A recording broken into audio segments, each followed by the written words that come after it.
Salut! Aujourd'hui, on va partager 10 gestes techniques efficaces pour dribbler vos adversaires. Ça se passe sur Foot Détermination.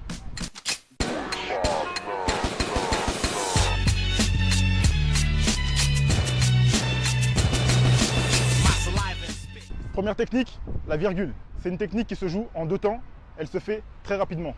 Elle consiste à faire croire à l'adversaire que vous allez dans une direction, alors que finalement, vous allez de l'autre côté.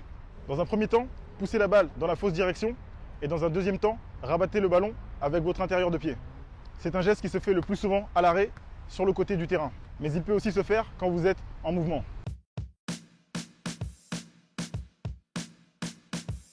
Deuxième technique, le crochet extérieur.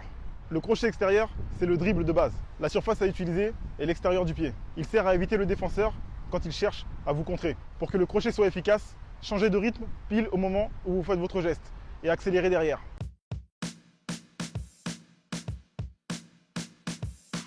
Troisième technique, le crochet intérieur. C'est le même principe que le crochet extérieur, sauf que cette fois-ci, le crochet intérieur se fait de l'autre côté. Il se joue avec l'intérieur du pied. Pour qu'il soit réussi, il faut mettre un coup de rein au moment de l'exécution du geste. Le changement de rythme permet de laisser le défenseur sur place.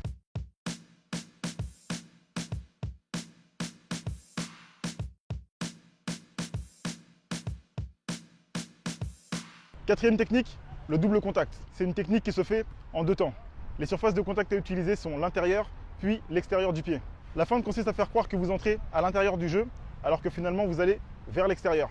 Pour ça, emmenez le ballon vers l'intérieur du jeu et mettez tout le poids de votre corps vers le côté intérieur. Le défenseur va mettre son pied et mordre dans la feinte. Et pile à ce moment-là, faites votre crochet extérieur. Après votre dribble, accélérez et prenez de la vitesse. Le geste en deux temps ne se fait pas aussi rapidement que la virgule. Ici, il faut marquer un temps d'arrêt entre votre crochet intérieur et le crochet extérieur pour que le défenseur morde dans la feinte.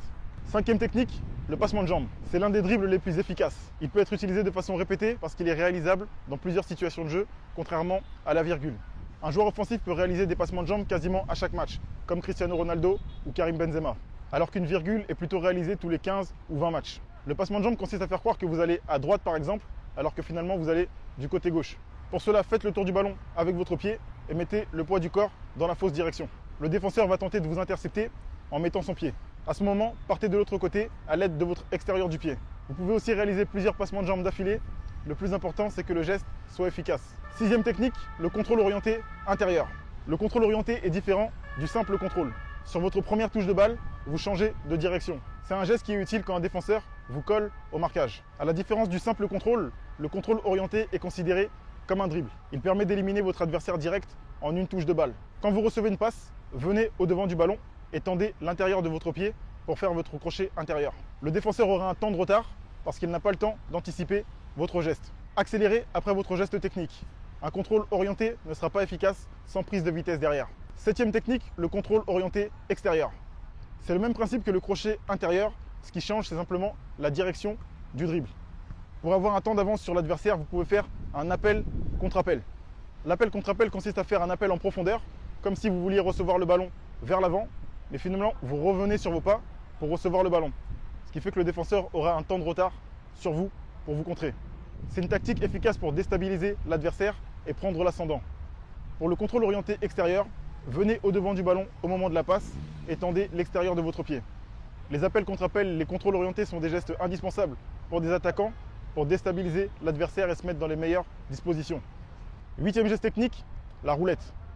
Elle sert à éliminer un adversaire qui essaye de vous contrer ou vous tacler. Les deux pieds sont nécessaires pour effectuer ce geste. La surface de contact à utiliser, c'est la semelle.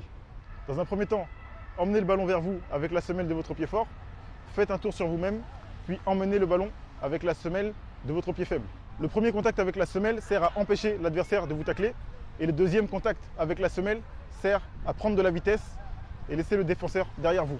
La roulette, c'est un geste technique instinctif parce que c'est l'action de jeu qui vous conditionne à utiliser ce geste. Quand le ballon est à mi-distance entre vous et le défenseur et que lui essaie de récupérer le ballon avant vous, c'est pile à ce moment-là que la roulette est efficace.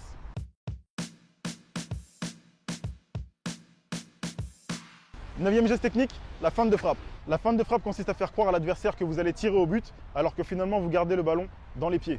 C'est une technique très efficace à l'entrée de la surface de réparation parce que le défenseur pense que vous allez vraiment tirer. le défenseur aura pour réflexe d'avoir un geste de protection. Par exemple, il va se protéger le visage ou bien il va tacler pour essayer de vous contrer. Pour réussir votre feinte de tir, vous devez mettre de la conviction, comme si vous alliez vraiment tirer au but. Techniquement, c'est exactement comme une frappe au but. Premièrement, levez la tête.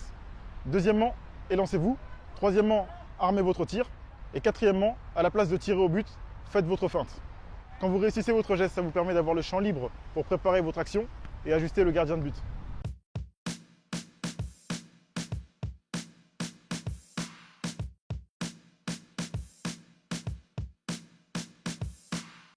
Dixième et dernière technique, la feinte de contrôle. C'est un geste qui permet de dribbler un défenseur sans même toucher le ballon. C'est une feinte efficace quand un adversaire vous sert au marquage et qu'il vous laisse très peu d'espace. La feinte de contrôle nécessite une bonne vitesse de démarrage. Pour tenter ce geste, il faut qu'il y ait de l'espace sur le côté, sans quoi le geste serait inefficace. À réception de la passe, laissez passer le ballon entre vos jambes et accélérez pour créer le danger.